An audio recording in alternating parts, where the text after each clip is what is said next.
Ისთვის და პირველ რიგში მინდა გითხრათ ინფორმაციაზე, რომელიც ახალხანს გავრცელდა პრემიერმა ვიცე-პრემიერის თანამდებობიდან გაათავისუფლა ირაკლი ალასანია და ბრძანება გამოქვეყნდა სულ ახალხანს. რას უკავშირებთ თქვენ ამ გადაწყვეტილებას? გუშინ უკავშირდება თუ არა ეს ირაკლი ალასანიას მიერ გაკეთებულ განცხადებას გუშინ პირველი არხის ეთერში, როდესაც მან განაცხადა, რომ საკმაოდ მძიმე საუბარი ჰქონდა პრემიერთან პრეზიდენტობის კანდიდატთან დაკავშირებით. საპარლამენტო იქნება თუ საპრეზიდენტო იქნება ქვეყანა, ამის თაობაზე დისკუსიები ჰქონდათ ბატონ ირაკლის და ბატონ პრემიერს ბევრჯერ. ჩვენ შეგინით თვითონ გუნდშიც არაერთხელ ქონია დისკუსიები ამასთან დაკავშირებით. საბოლოო ჯამში შევთანხმდით, მეც ვიყავი მოლაპარაკებების პერიოდში, როცა პროგრამას ვაყალიბებდით, წინა საარჩევნო პროგრამას და საკმაოდ კონსტრუქციულ ვითარებაში ჩაიარა ამ დიალოგმა და შევთანხმდით საერთო პოზიციებზე. სამომავლოდ როგორ იქნება თვითონ ეს საკითხი განსაზღვრავს კონსტიტუცია, რომელიც არსებობს.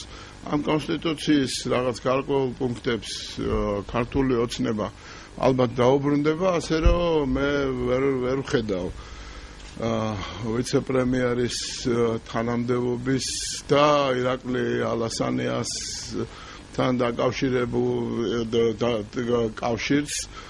ამასთან დაკავშირებით ვფიქრობ, რომ ეს არის საორგანიზაციო გადაწყვეტილება და საკმაოდ დიდი ამოცანები და დიდი მოვალეობები აქვს თავდაცვის მინისტრს იმისათვის, რათა ის იყოს მას ჰქონდეს შესაძლებლობა ვიცე-პრემიერის ფუნქციაც შეასრულოს, იმიტომ რომ არ შეიძლება თანამდებობრივად გეკუთვნოდეს ვიცე-პრემიერის პოსტი თუ კიდე რაღაც გარკვეულ სხვა საკითხებზე არ ახარ კონცენტრირებული და ვფიქრობ, რომ ეს საორგანიზაციო გადაწყვეტილებაა, რომლის უკან თქვათ სცენის მიღმა ავითარი პროცესები არ მიმდინარეობს. დამეთანხმებით საერთოდ დაინახა ალასანიას განცხადება გუშინდელი და დღევანდელი გადაწყვეტილება. არა, ეს ახალი განცხადება არ არის, ასე რომ როდესაც ეს განცხადება გააკეთა და ალასანიას გუნდს საკმაოდ ჩამოყალიბებული პოზიცია ჰქონდა იმასთან დაკავშირებით, როგორი უნდა იყოს სახელმწიფო მოწყობა, გაცილებით უფრო ადრე იყო, ვიდრე ჩვენ გავემარჯვებდით არჩევნებში და ირაკლი ალასანია თავდაცვის მინისტრის პოზიციაზე ან ვიცე-პრემიერის პოზიციაზე დაენიშნებოდა. არის საუბარი, რომ ვიცე-პრემიერის პოსტი ირაკლი ალასანიას ანიჭებდა უფრო მეტ პოლიტიკურ გავლენას და პოლიტიკური ფიგურა, როგორც ასეთი უფრო იყო და აი ამით ხომ არ მოხდა მისი გარკვეულწილად პოლიტიკური ფიგურის შევიწროება, ასე ვთქვათ. არ ვიცი, არ ამგონია, მე ამასთან დაკავშირებით მეც არაფერს ვერ გეტყვით, რაც გითხარით. მინდა კომენტარი გთხოვთ ასევე ვაშოკიძის გადადგომასთან დაკავშირებით. მან საკუთარი განცხადების მიზეზად დაასახელა საგარეო კურსთან დაკავშირებით პრემიერთან შეუთავსებლობა და განაცხადა კიდეც, რომ ამ თემაზე მისი და პრემიერის შეხედულებები ერთმანეთს არ ემთხვეოდა. თავად ასე ამბობს, რომ პრემიერმაც მითხრა, რომ შენი კურსი არ ეთანხმება ჩვენ კურსს. როგორ შეაფასებთ აი ამ? ეცით რა არის, მე რამდენადაც ვიცი და გუშინაც ვაკვირდებოდით მის უყურებდი მის და ანალიზი გავაკეთეთ შემდეგ.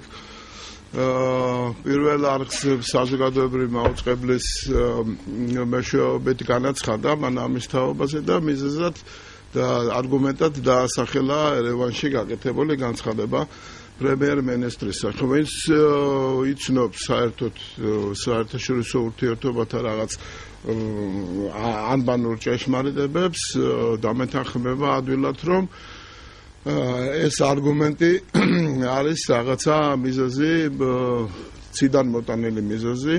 საკმაოდ გამოცდილი ჟურნალისტი მე ვიტყოდი ჩააცივდა, რომ ამოეღო დამატებითი ინფორმაცია ბატონი ვაშაკიძისაგან, იმიტომ რომ თვითონაც მიხვდა, ჟურნალისტიც მიხვდა, რომ ეს ის არგუმენტი არ არის, რომლის საფუძველზე შეიძლება ქვეყნის საგარეო პოლიტიკური კურსის ცვლილებაზე იმსჯელო, ამ ნამდვილად არ არის, ძალიან შორს არის იმისაგან, მაგრამ მან ვერ დაასახელა რაიმე დამატებითი არგუმენტი, იმიტომ რომ საკმაოდ წარმატებით მიმდინარეობს ყველანაირი მოლაპარაკება, რასაც ევროატლანტიკური ინტეგრაცია ქვია საქართველოსი, საკმაოდ წარმატებულად დაწყებული შრომის კანონთა კოდექსიდან დამთავრებული ნატოს სისტემაში ინტეგრაციაზე და ბევრ სხვა საკითხებზე. ისევე როგორც ნიკა ვაშაკიძე, ჩვენი პოლიტიკოსები, ყოფილი უმრავლესობის წევრები, რომელთა შემადგენლობაში და რომელთა გუნდის წევრიც იყო ნიკა ვაშაკიძე, საკმაოდ ხისტ პოლიტიკას მისდევდნენ საერთოდ საგარეო ურთიერთობებში, მათ შორის რუსეთთან ურთიერთობებში და ეს ხისტი პოზიცია საკმაოდ კარგად მუშაობდა. მაგალითად სტამბოლის 1999 წლის გადაწყვეტილება მოვიგონოთ რუსების ბაზების გასვლასთან დაკავშირებით, საკმაოდ ესეთი ხისტი, კარგი გაგებით ხისტი და მკაცრი პოზიცია ჰქონდა საქართველოს მაშინ. ეს ხისტი პოზიცია კარგია, როდესაც ჩვენ დიდი სახელმწიფოები მხარს გიჭერენ, გაძლიერებენ და შენ პოლიტიკურ წონას ამითი საკმაოდ დიდ მატებენ, პოზიტივს აკეთებენ შენი პოლიტიკური წონის ამაღლებისათვის. მაგრამ როდესაც საერთაშორისო თანამეგობრობა შენ მიგითითებს, რომ ამ ხისტ პოზიცია უნდა შეცვალო მოქნილი პოზიციით გარკვეულ პერიოდში, თქვა 2004-2008 წლის აგვისტომდე პერიოდში, მე მაქვს დოკუმენტალური მტკიცებულებები იმისა, თუ როგორ პოზიციას გთხოვდა მაშინ საერთაშორისო თანამეგობრობა, ამერიკის შეერთებული შტატები, ევროკავშირი და როგორ მივედით იქამდე, რასაც აგვისტოს ომი ქვია და რასაც ტერიტორიების დაკარგვა ქვია. მაშინ, როდესაც ჩვენი პოზიცია დაუპირისპირდა საერთაშორისო თანამეგობრობის პოზიციას, რომელიც ითხოვდა ჩვენგან მოქნილობას, მათ შორის რუსეთთან მემართებაში. ასე რომ ნიკა ვაშაკიძე მთლიანობაში შეიძლება მაშინ არა ქონდა პირდაპირი დავალებები, თქვათ, ემუშავა ამ საკითხებზე, მაგრამ მისმა გუნდმა, რომლის წევრიც სრულფასოვანი წევრი ნიკა ვაშაკიძე იყო, მისმა გუნდმა სააკაშვილის მეთაურობით მიგვიყვანა იმ მდგომარეობამდე, რაც დღეს გაგვაჩნია. აქედან გამომდინარე, მაშინ თუ არ გაჩენია, თქვათ, იგივე ნიკა ვაშაკიძეს ან სხვას, ვისაც დიპლომატიურ წრეებში გარკვეული სახელიც აქვს და პიროვნული ურთიერთობებიც მათ შორის ჩემთან საკმაოდ ნორმალური, არ გაჩენია კითხვები მის თაობაზე, რა მეგვიყვანა ასეთ მდგომარეობამდე, როდესაც 20% ტერიტორიების ოკუპირებულია. აი ეხლა ესეთი წამოკნავლება, რომ თითქოს ერევანში განცხადების გამო მას ეჭვები გაუჩნდა, რომ საგარეო პოლიტიკური კურსი იცვლება, ეს ვფიქრობ, რომ სუსტი პოზიციაა საკმაოდ. დამთხოვებზე თუ არის ლაპარაკი, იგი საკმაოდ კარგად ემთხვევა და ჯდება იმ ფორმატში, რასაც ქვია სააკაშვილის გამოსვლა სტრასბურგში. თუ ამ თემაზეც გაინტერესებს, შეგვიძლია გავაგზავნოთ ამ საკითხებს. ჩაკითხებად პრეზიდენტის გამოსვლასთან დაკავშირებით მან რამდენიმე აქცენტი დასვა საკუთარ გამოსვლაში, მათ შორის ისაუბრა შიდა პოლიტიკურ საკითხებზეც. თქვენი შეფასება როგორი არის? ამდენად სწორი აქცენტები გააკეთა პრეზიდენტმა. ეცით რა არის? მე გავიგონე მათ შორის მისი პოლიტიკური ოპონენტებისაგან, სხვა, ჩვენ არა მარტო ჩვენი პოლიტიკური კოალიციისაგან მისი გამოსვლის შეფასებები, მაგრამ ვფიქრობ ძალიან პრიმიტიული იქნება, თუ ჩვენ ვიტყვით, რომ თითოეულ აბზაცში, რომელიც მისი გამოსვლის ტექსტის თითოეულ აბზაცში, თავიდან ბოლომდე არც ერთი საკითხი არ არის მართალი, ასე რომ ვთქვათ, რბილად რომ ვთქვათ, სიცრუე და არ შეესაბამება რეალურ პოლიტიკურ ვითარებას, რომელიც არა მარტო საქართველოში, არა მარტო რეგიონში, არამედ მთლიანად სოფლიოში შეიქმნა. ასეთი შეფასება ობიექტურია, მაგრამ პრიმიტიული. აქ უფრო ღრმა ფესვები უნდა ვეძებოთ. მე მგონი, რომ სააკაშვილმა ხაზი გაუსვა პირველ რიგში იმას, რომ როგორ აპირებს თავისი პოლიტიკური კარიერის, თავისი პოლიტიკური ცხოვრების გაგრძელებას, მას შემდეგ რაც პრეზიდენტი აღარ იქნება და გარდა ამისა მეორე ფაქტორი, რომ იგი ყოველთვის და საერთოდ ეს გუნდი ნაციონალური მოძრაობა, მათ შორის პარლამენტშიც ამას ყოველდღე უყურებ, ცდილობს რომ ამ ყიჟინით გარკვეულ საკითხებზე დაწყებული პრეზერვატივების საკითხიდან, რომელიც ასევე გააბუქეს თვითონ და პროპაგანდისტულ რაღაცა იმად გამოიყენეს, შემდგომ რამდენად წარმატებულად კიდე საკითხავია დამთავრებული საერთაშორისო თემებზე, აი ამ ყიჟინით არის რეალური მცდელობა, რომ გადაფარონ არსებული ვითარება და დამოკიდებულება საზოგადოებისა ამ პოლიტიკური ძალის მიმართ.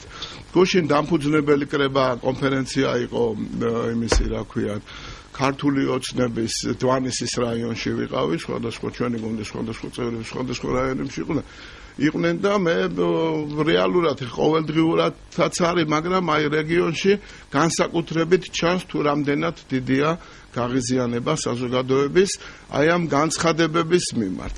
ეს განცხადებები ქმნის გაღიზიანებას არა მარტო პრეზიდენტის მიმართ, არამედ ყველას მიმართ, ვინც ნაციონალურ მოძრაობასთან არის ან იყო ასოცირებული არჩევნებამდე და დღეს ზოგი მნიშვნელოვანი რაოდენობა ცდილობს პოზიცია შეიცვალოს. ანუ ქმნის საზოგადოებაში დაპირისპირების იმ მუხტს წევს მაღლა აბსოლუტურად შეგნებით, იმიტომ რომ თვითონაც იცის, რომ ბევრი საკითხი არ შეესაბამება, ბევრი კი არა, ყველა საკითხი არ შეესაბამება რეალობას და ეს გაღიზიანება ცდილობს რომ გადმოიტანოს საზოგადოებაში. რათა შექმნას და გააძლიეროს ის პლატფორმა იმ ადამიანებისაგან, რომლებიც ასევე როგორც შლეიფი მოყვებიან, ასოცირებულები არიან სააკაშვილის პიროვნებასთან. დიდი პოლიტიკოსი იქნება ეს თუ ჩვეულებრივი მოქალაქე იქნება.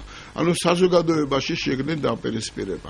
მეორე საკითხი, რასაც მე ვხედავ და ამას საკმაოდ საფუძვლიანი ეჭვი მაქვს იმისა, რომ მთლიანად გრძელდება, აი წარმოიდგინეთ, არაფერს ისეც არ ვიტყვი, რაც თქვენ არ გაგიგონიათ. არის კოალიცია ქართული ოცნება, რომელსაც მხარს უჭერს მართალია უმრავლესობა და დიდი მასა ხალხისა, მაგრამ ეს ხალხი არის გაღიზიანებული და არ ესმით რა არის ევროატლანტიკური ინტეგრაცია. ეს არის მიზანი, რომ ესეთი სურათი დახატოს საერთაშორისო თანამეგობრობაში. ანუ ქართულ ოცნებას მხარს უჭერს ბევრი ხალხი, მაგრამ ეს ხალხი შეცდომაშია შეყვანილი. ჩვენ მეამიტები და იცით რა, დიდი რაოდენობის შეცდომები დაუშვით. მათ შორის სოციალური ხასიათის შეცდომები და ამიტომ აღმოჩნდით უმცირესობაში. ეს არის გამართლება იმისა, იმ რეალური სიტუაციისა, რაც გვაქვს. ეს არის კოლექტიური თავდაცვა, რომელშიც ჩართულები არიან გენერალური მდივანი ვანო მერაბეშვილი, რომელსაც საერთოდ კავშირი და ცოდნა არ აქვს ეკონომიკური საკითხებისა, რომელზეც იგი თამამად მსჯელობს. ერთი მხრივ იქ პოლიტიკაში ვთქვათ, ვიღაცები გამოდიან, გვარები არ მინდა დავასახელო და რაღაცებს თხოვლობენ განმარტებებს რაღაც არარსებულ საკითხებთან დაკავშირებით. ეს არის კოლექტიური თავდაცვა, რომელიც გამოიხატება საკმაოდ სერიოზულ შეტევაში. ანუ სერიოზულ პოლიტიკურ პროცესთან აქვს საქმე ნაციონალური მოძრაობის მხრივ, რომელიც უპირისპირდება არა მარტო ქართულ საზოგადოებას და ინტერესებს, მათ მხარდამჭერები იქნებიან, თქვენ იქნებით თუ სხვა იქნება. არამედ აძლიერებს ფუნდამენტს, ყოველ შემთხვევაში ცდილობს გააძლიეროს პოლიტიკური ფუნდამენტი, რომელიც საკმაოდ სერიოზულად გამოეცალა ხელიდან, მათ შორის 2008 წლის აგვისტოს ომის და ტერიტორიების დაკარგვის შემდეგ. მათ შორის იმ კადრებიდან გამომდინარე, რომელიც ჩვენ ყველამ ვიხილეთ და თურმე რა საშინელება ხდება კედლის მიღმა. მათ შორის იმ გაუსაძლის სოციალურ-ეკონომიკური მდგომარეობის გამო, რაც საქართველოში შეიქმნა.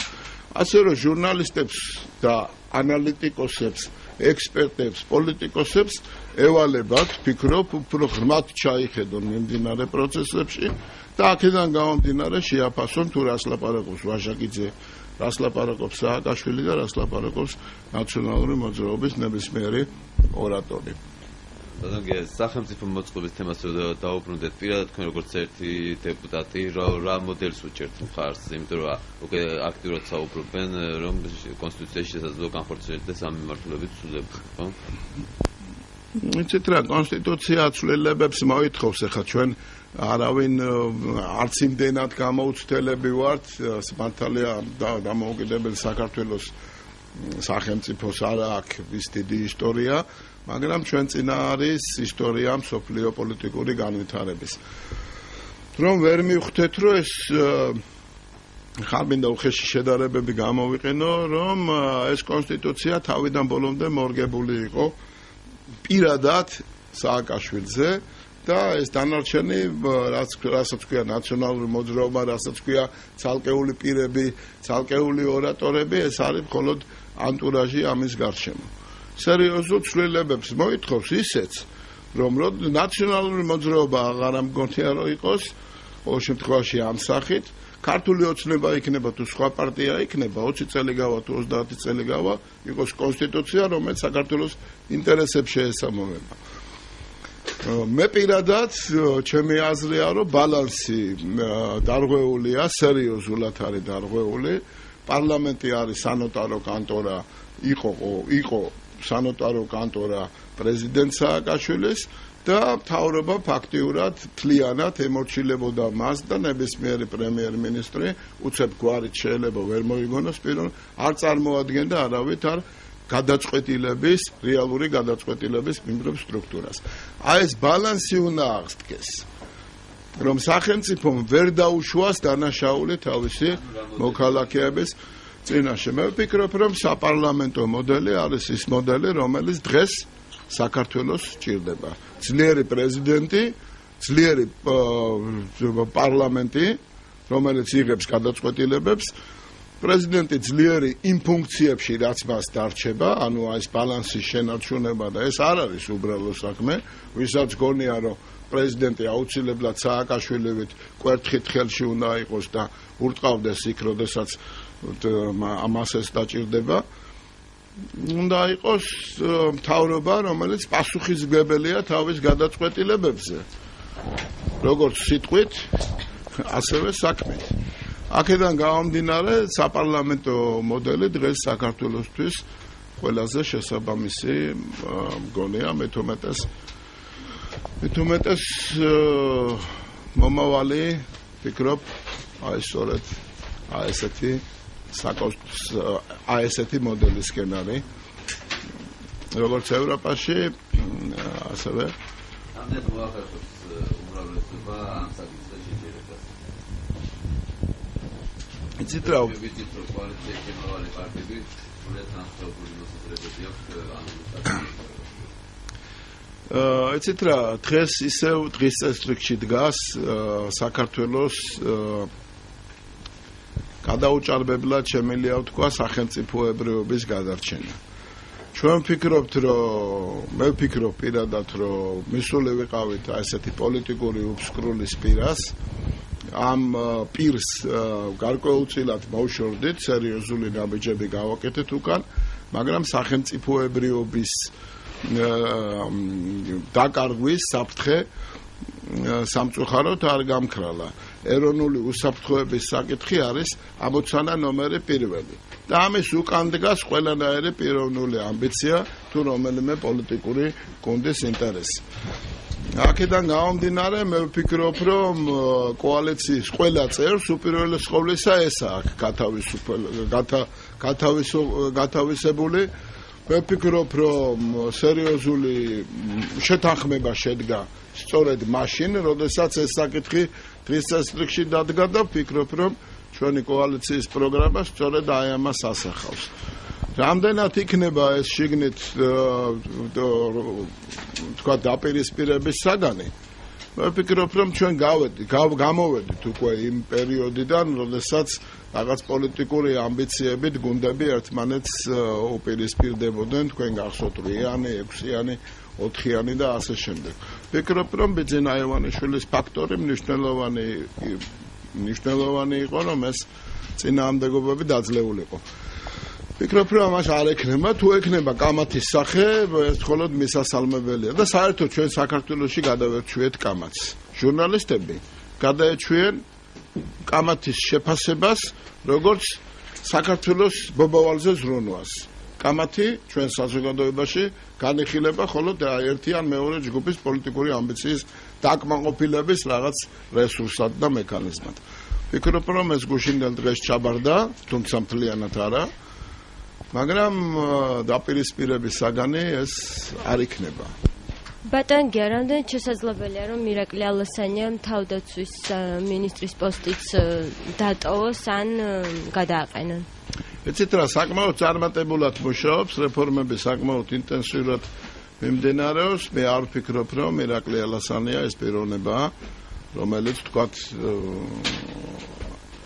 შეცდომა აქვს დაშვებული ან დაუშვებს შეცდომებს, პირიქით საკმაოდ წარმატებული რეფორმები მიმდინარეობს და ამის პერსპექტივას მე ვერ ვხედავ. თედო ჯაფარიძემ სტრასბურგში გააკეთა განცხადება, რომ დრო არის შევეშოთ ნაციონალების კრიტიკას და თვითკრიტიკას მივყოთ ხელი, იმიტომ რომ დამოკიდებულებაში ჩანს პრობლემებიო. რას გულისხმობდა, რა პრობლემები, ანუ როგორი დამოკიდებულება იყო, ნდობა არ არის თუ კითხვები არის ისევ ქვეყნის ორიენტაციასთან მიმართებაში? დასავლური.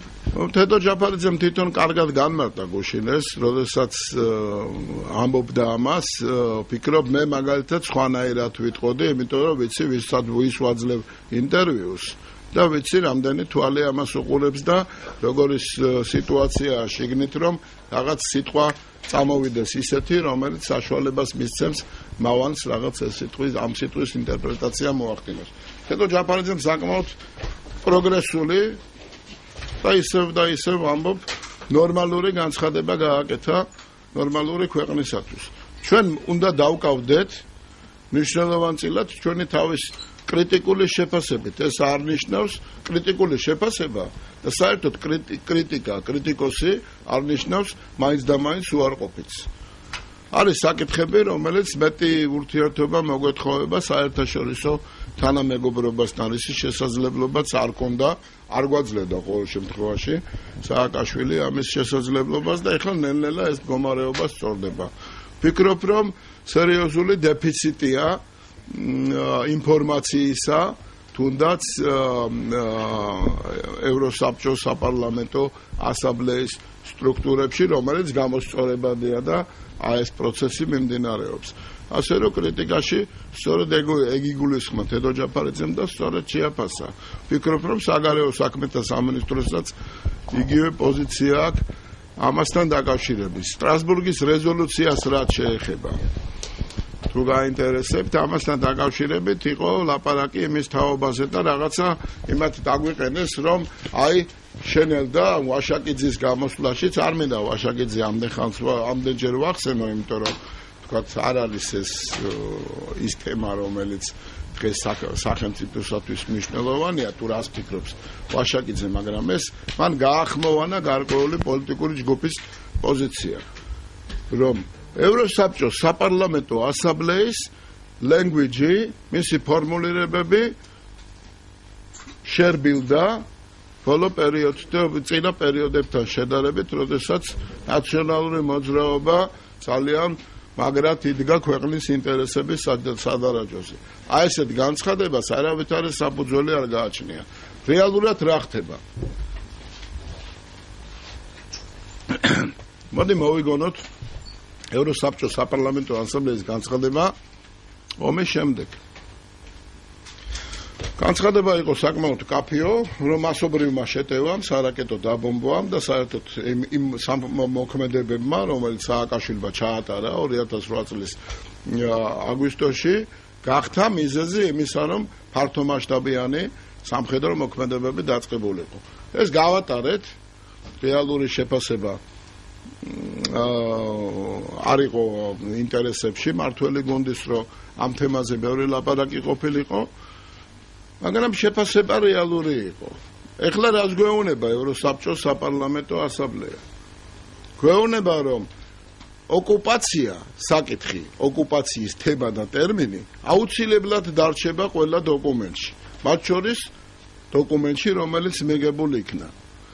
მე პროექტს ვიცნობ, არ ვიცი საბოლოო დოკუმენტი არ მინახია, მაგრამ ოკუპაციაზე აქ საუბარი არის. ოკუპაციაზეა საუბარი ამერიკის კონგრესის, სენატის ევროკავშირის პარლამენტში, რომელიც არის რეალურად პოლიტიკური სტრუქტურები, რასაც პოლიტიკური ევროკავშირი და ამერიკის შეერთებული შტატები, ჩვენი ძირითადი მოკავშირე. ისინი ხაზგასმით და ერთმნიშვნელოვნად ამბობენ ოკუპაციის თაობაზე. ეხლა ჰუმანიტარულ საკითხებზეა საუბარი და გვეუბნებიან, რომ ოკუპაციის ტერმინი დარჩება, რასაკვირველია, მაგრამ მოდით ამ ფონზე ხო არ შეიძლება სულ მთელი ცხოვრება ილაპარაკო ოკუპაციასთან დაკავშირებით, მარიონეტებთან დაკავშირებით და ამითი ჩიხში შეიყვანო პროცესი, რასაც საქართველოს ტერიტორიების დეოკუპაცია ქვია. მოდით ეხლა დეოკუპაციაზე დავიწყოთ ლაპარაკი, შინაარსი ეს არის. მოდით ეხლა ლაპარაკი დავიწყოთ ჰუმანიტარულ ურთიერთობებზე, საზოგადოებრივ ურთიერთობებზე და ხელი არ შეუშალოთ პროცესების განვითარებას, რამაც შეიძლება სამშვიდობო პროცესი გააღვიძოს და განავითაროს.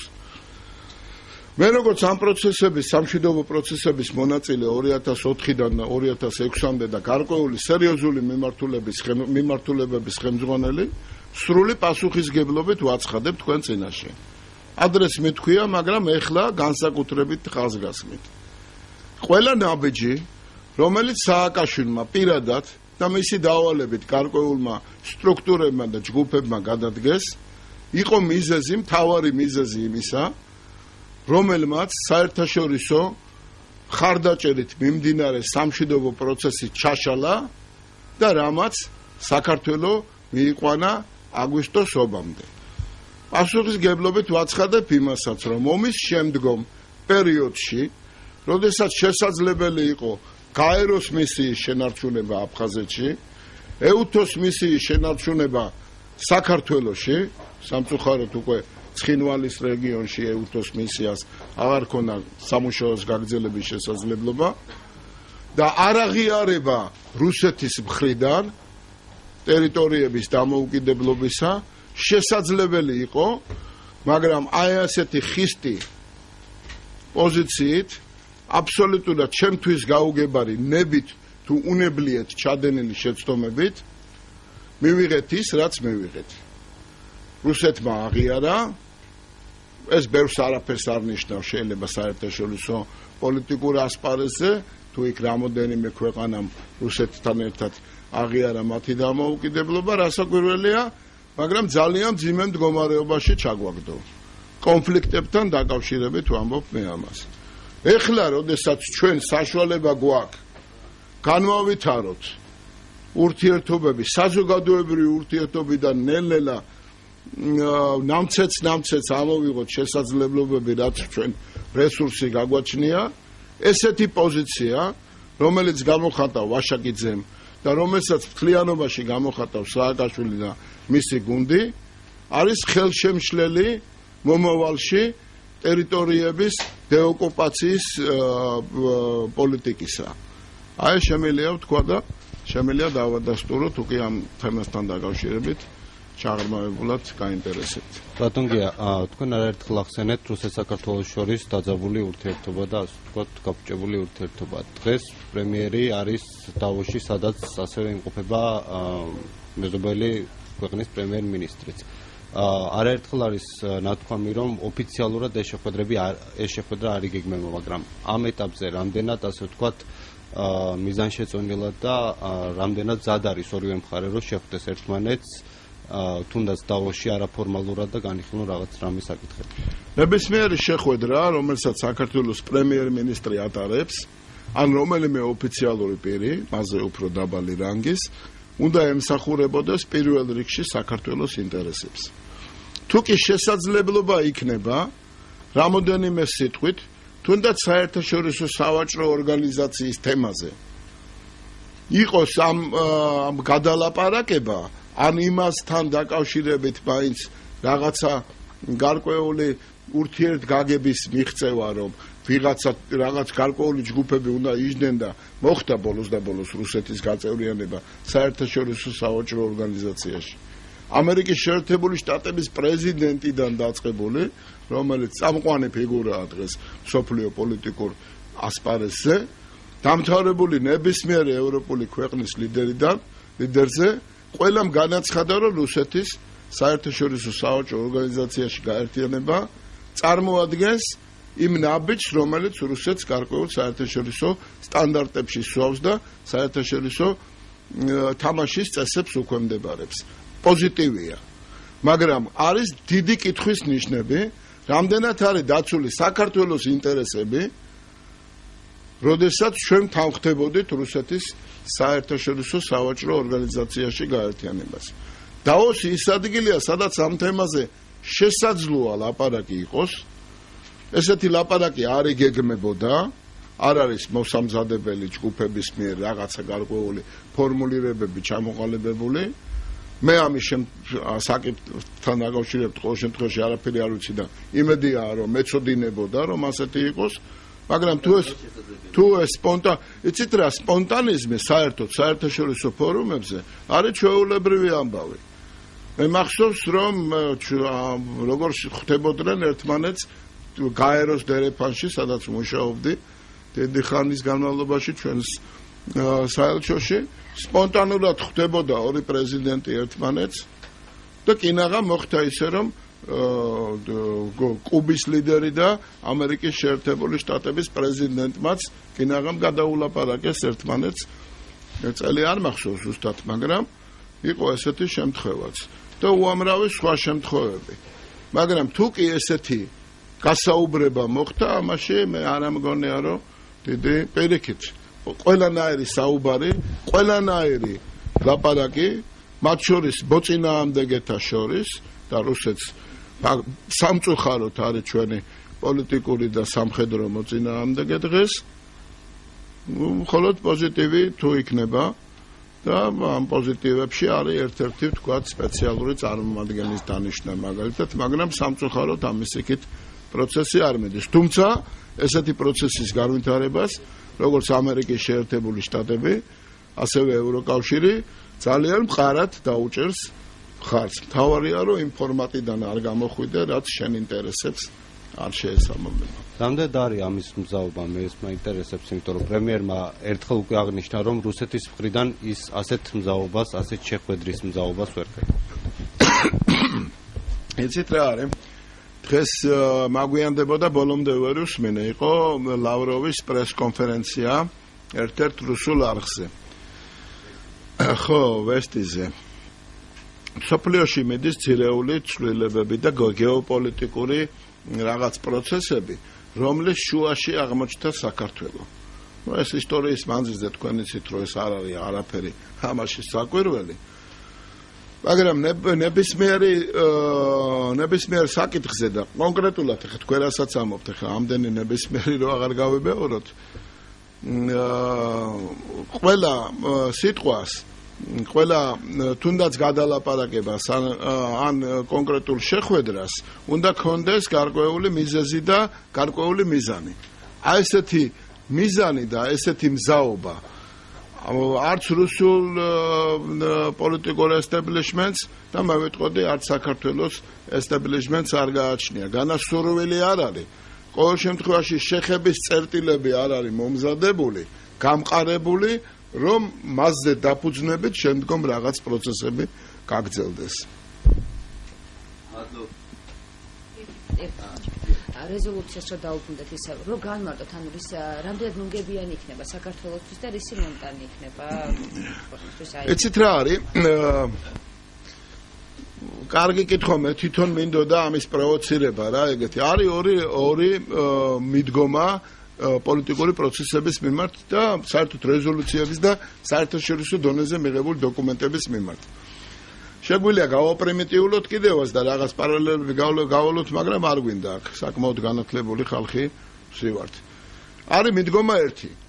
რეზოლუცია, რომელიც კაცრი ენით გმობს ყველაფერს ჩვენს სასარგებლოდ, ყველა იმ პროცესს, რაც როდესღაც ჩვენს მიმართ განხორციელდა და უარყოფითი შედეგი მოიტანა. ამას გარკვეული ჯგუფი გამარჯვებად თვლის. აი ვაშაკიძეების ჯგუფი მაგალითად. ეგეთი აი თქვათ სერგი კაპანაძე, კიდევ შემიძლია დავასახელო, ამ საყუდურით არ ვამბობ. არის პოლიტიკოსების გარკვეული ჯგუფი, რომელიც ამას თვლის. არის თქვათ პიროვნულად სააკაშვილი, რომელიც აი ამ კიჟინით ცდილობს გადაფაროს ის უშველებელი ცოდვები, რაც მას შლეიფად მოსდევს.